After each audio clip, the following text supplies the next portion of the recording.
Hello, everybody, and thank you for tuning into the Liberty Report. With us today is Chris Rossini, our co-host. Chris, welcome to the program. Great to be with you, Dr. Paul. Very good. You know, we had a couple of subjects today and that we were going to talk about, but there's sort of a big issue going on right now, and it's affected the entire country almost, but especially in the Northeast, and that is there's smoke all over the place, and we're going to try to sort all this out. Who caused this smoke? Are they smoking too many cigarettes or too much marijuana? Maybe the interpretation of what's going on, they might be smoking something that causes them to come across, because it's so simple for those people who think that mankind, civilization causes all these problems, and therefore it's up to government to solve them, because they're in the business of building up government. That is the goal. So that's what's going on now. Where in the world did this come from, and all this fire? And it's probably worse than average, might be one of the worst, and we understand that. But you know, the first thing I look at when we see problems like this is who owns it? Whose property is it? Who's messing up? Could it have been prevented? Well, there's a lot you can't prevent. This idea that we as a people can control the weather, and the radicals say yes, you can. It's all caused by mankind. You know, it's global warming, and it's also climate change. You know, they quit saying it's too hot. There's climate warming, and therefore it's all due to what the government. They dropped that because they couldn't prove that the globe was actually getting warmer. So they sort of dropped that. So they talk about climate change and climate control, and that's a little more vague, and they can attack. And then they come up and say, well, it's CO2. And they would say that CO2 is like 99, the way I hear them talk, 99% of the problem. Too much CO2, too much civilization, and that is the problem. I don't think it's that simple. I believe very strongly in pollution control, and we've had a lot of advancements made by that. And that I think is good. But this whole thing about climate control, that there was a failure in climate control, and we've allowed too many things that people do that create CO2. Well, if they really want to get rid of CO2, you know, they're talking about getting rid of all the cattle in the world, but guess what? Mankind produces CO2. That's how we live. We live bathing our lungs and our throat and our environment with CO2 because that's a byproduct of living. But it's been turned into the greatest poison in the world. And they said all we have to do is start regulating people. So when a climate problem comes up, they want to take advantage of it, those who like to find solutions, and those are the big government people, and this is just falling on their laps. Look how horrible this is, and it's all because they wouldn't listen to it. And it's an opportunity for us. Don't let this emergency, this that's going on now, go to waste. Let's use it. So now is the time to get rid of all those doubters about climate change and convince them that they better straighten up, or the world will end next week.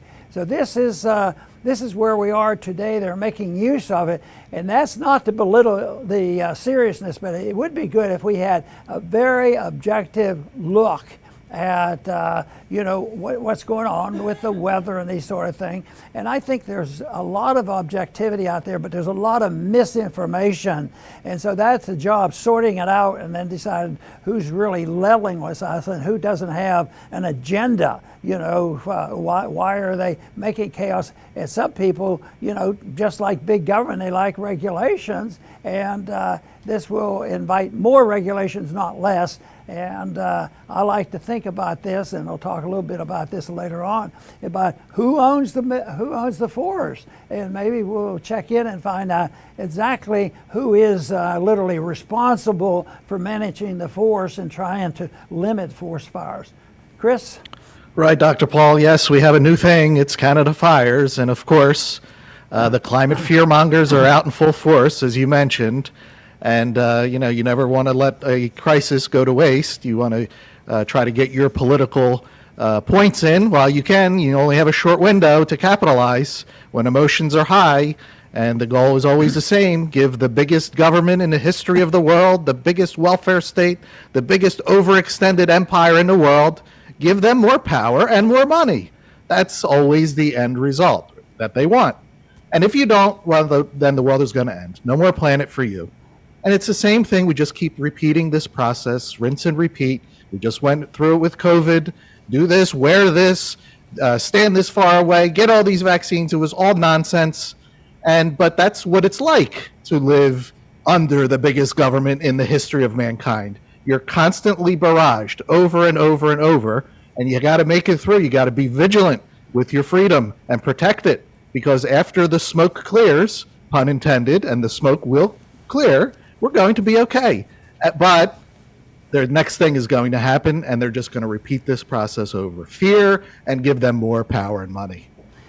The ownership of the forest lands, when you check into it, I found out that a large number of private owners are involved in the forest lands in the United States. Matter of fact, more than half, there's 56%, I believe, is in the hands of private individuals and forestry people.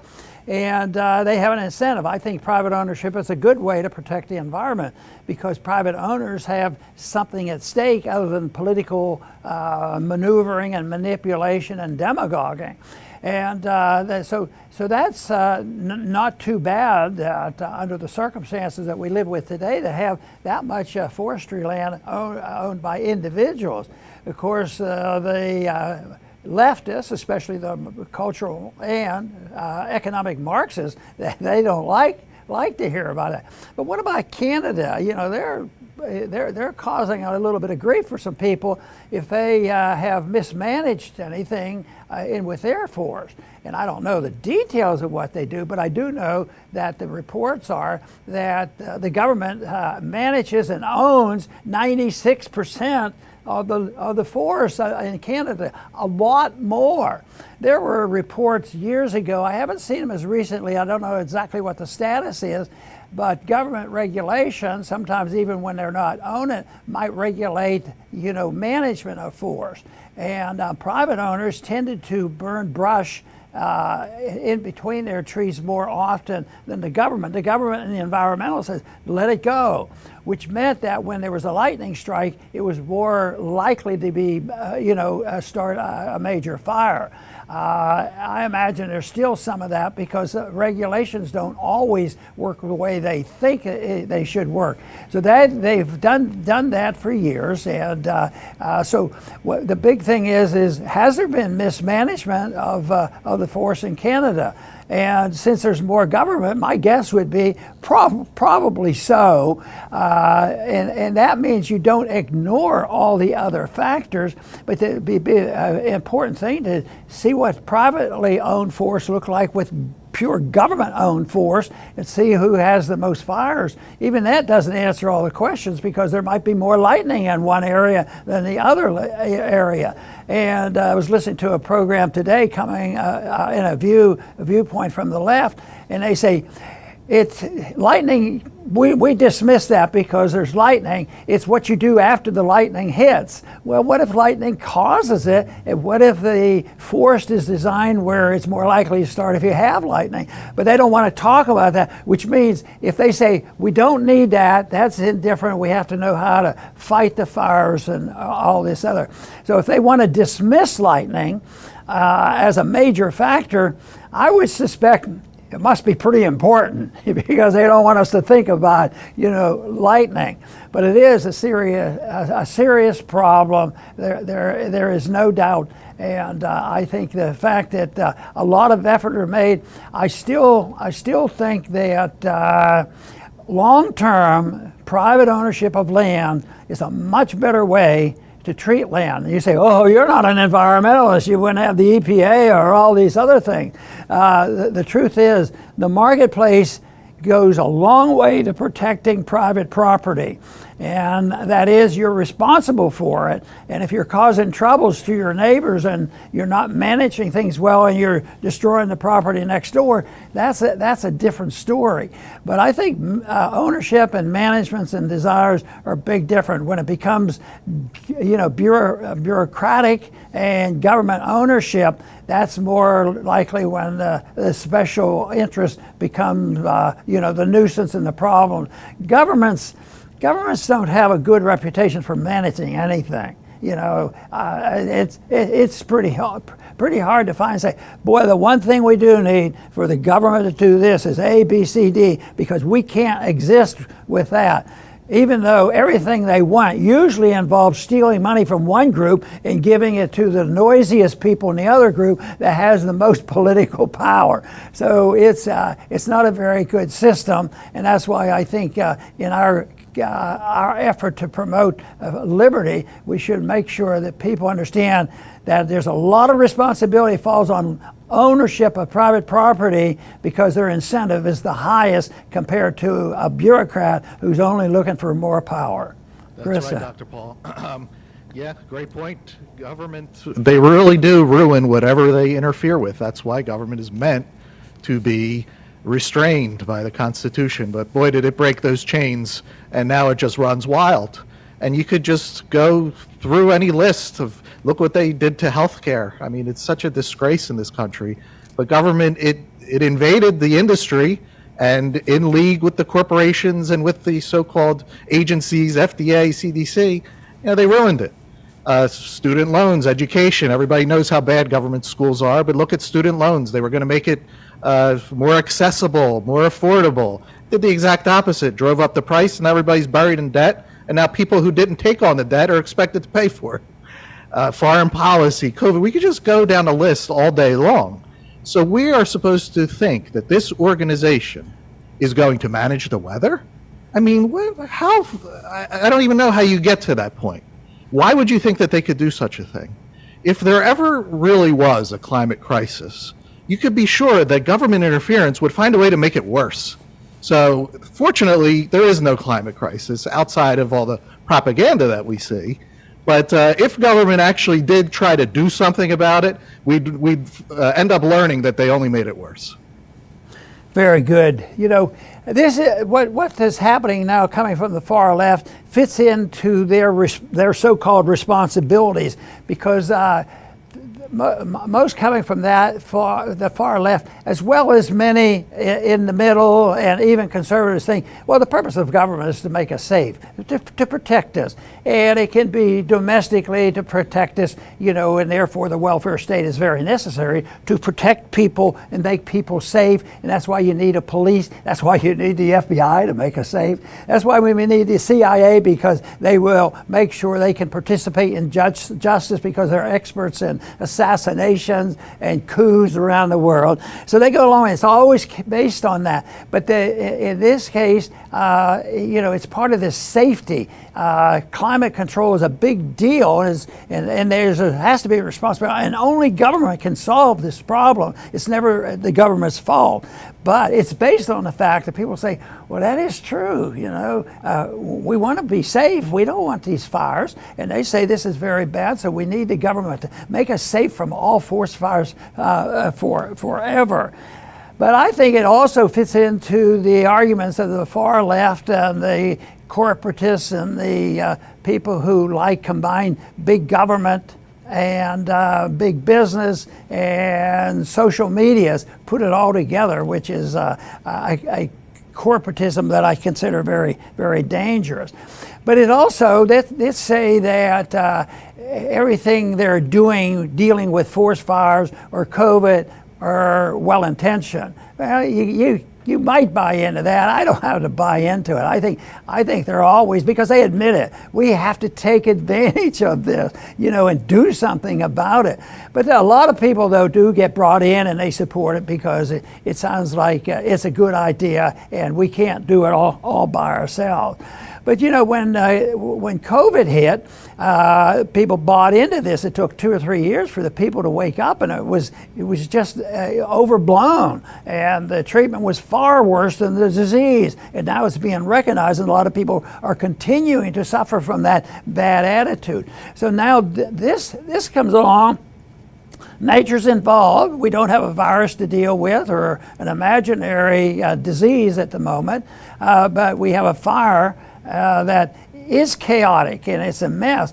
So if they do something that is not necessarily helpful, but it builds the size and scope of government, and even if it's disruptive, the goal of cultural Marxists and the Marxism and the corporatists is to cause chaos. Because when people throw up their hands, which I do quite frequently, why are they doing this? Look at the cities. The cities are falling apart. There's crimes that they don't investigate them. At the same time, we say, oh yeah, we have law and order. We have set a precedent for the world. We've impeached the president twice, and that means we're tough on law and order, and that's why we have to depend on our Department of Justice and the FBI to make us safe and secure.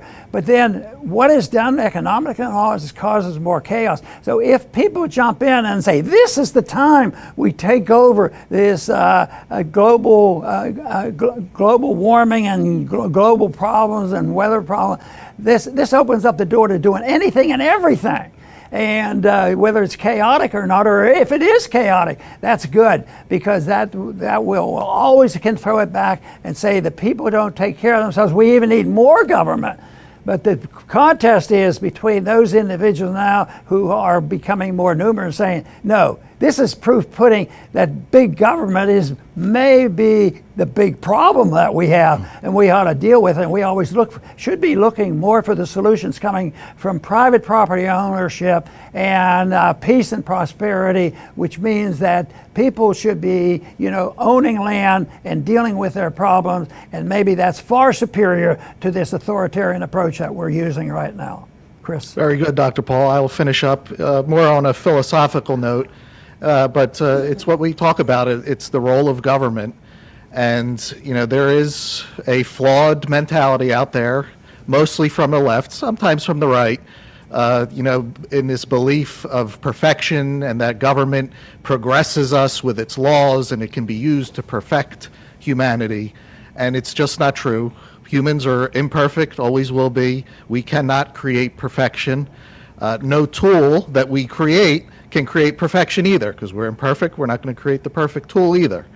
So government is out as far as perfecting society and AI and anything else that we create. But we can improve. We can do better today than we did yesterday individually. We can do better tomorrow than we do today. But we can never be perfect because we're always ignorant. We're always dissatisfied with something. We come into conflicts with other people. We may want the same thing. We may want a thing to be used our way, whereas someone wants it used their way. So conflict is a permanent part of our life here.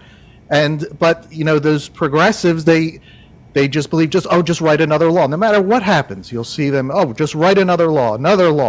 But the counterintuitive part of that is that more laws create more conflict. They have so many laws right now that they can't even enforce them. They probably don't even know most of them exist. They just go look them up and see if it's convenient to use it at the moment. So more laws will not perfect society either, even though this is their goal, and that's why they always constantly fail. Our goal is freedom. Freedom is better. Freedom does not create perfection. We will not be perfect with freedom. People will still be grumpy, unhappy, dissatisfied, but it's much, much better than this authoritarianism that we live under, because these small groups of people make decisions for everybody, and then everybody has to suffer. Very good, and I'm going to follow up on that statement, Chris. Very good description. When I look at the option of the far left and those who don't believe that, as we do, in liberty and private property, that everything they do has to use force. They don't do it through persuasion. We're required in a freedom movement, a libertarian movement, that you change things and it has to be voluntary. unless somebody's committed a violence against one, then you can defend yourself. But otherwise, all these things have to be voluntary, and two sides have to agree, whether it's economic matters, personal, social matters, religious matters, international. Why not have all international associations being voluntary on both sides, rather than us saying that we're king of the hill and that we're going to do it our way, and if we don't like that government, we'll participate in the coup and get you a better government. And also, all these proposals by the far left and the authoritarians, and there's plenty in the conservative movement too, is it's based on theft. People are now starting to wake up that there's a lot of waste and fraud and damage done by our militarism around the world. And but where did the money come? It didn't come out earnings by individuals voluntarily doing this. It came from theft, because the government has to steal it from the people. Well, that's taxation. They don't have enough, so they borrow it and delay it unless somebody else has to pay for it. And then there's not enough borrowing, so they have to print it. And then you pass on the tax to the people through inflation. So it's all evil on the way it goes about, and it sort of it distracts from dealing with the problem that you have and how you solve the problems. You can't solve the problems that we're faced with, whether they're natural or man-made, by just saying the government's supposed to take care of it and they're supposed to use force. They have the monopoly control of force, and theft under these conditions isn't theft. And I happen to think if you and I can't steal from our neighbors, we can't send our government to steal the neighbor. But then when they go to get around to making decisions, whether it was under COVID or what, even though the arguments very early on were very strong to show that their approach, in saying, well, we can't tolerate people who believe in natural immunity. They're people who don't understand science. So even if you ignore that typical problem, that if the well-intentioned go and think, well, government has to do this, we have to lock down on all this, and our intentions are good. But the whole thing is, when governments take over and they have a policy, regardless of their intention, they can make a mistake. When they make a mistake, it's deadly. If they start a war they don't need to have, just think of all the deadly mistakes we made in this century over the war issue. It's very vicious. When an individual, you say, you're going to turn it over to individuals, they're not perfect. They're going to make mistakes. Right. But they'll be less so, and they'll be less encompassing, affecting everybody. When you have an authoritarian government and they make a mistake, whether it's an intended policy or they just think, well, we made a mistake, everybody has to live under that law, suffers the consequence. The consequence falls on everybody. But in a free society, yes, there are consequences and problems, but it's limited to the individual, which gives an individual a lot of incentive to do the right thing.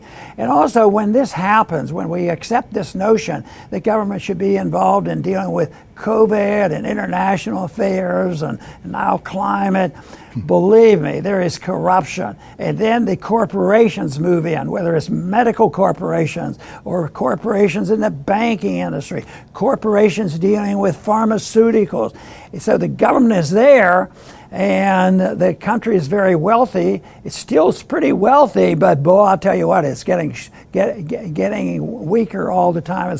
We're getting poorer all the time. So it will come to an end. But over the years, the wealth has been overwhelming. We have the reserve currency of the world, and people were quite willing to make use of it. Well, when good times are coming, we're going to do it. We just have to petition the government. So they have to introduce this notion of corruption in government, gang up on them, tell them that pure democracy is the way to go, and yet, democracy can be very, very damaging because the majority is not exactly smart when they can be organized against the weaker half of people who have to pay the bills. So whether it's the climate problems that we have, or problems with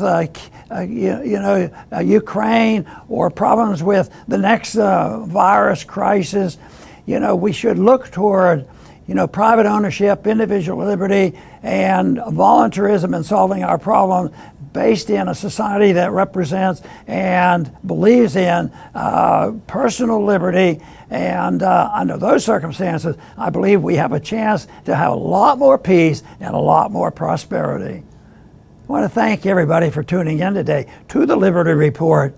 Please come back soon.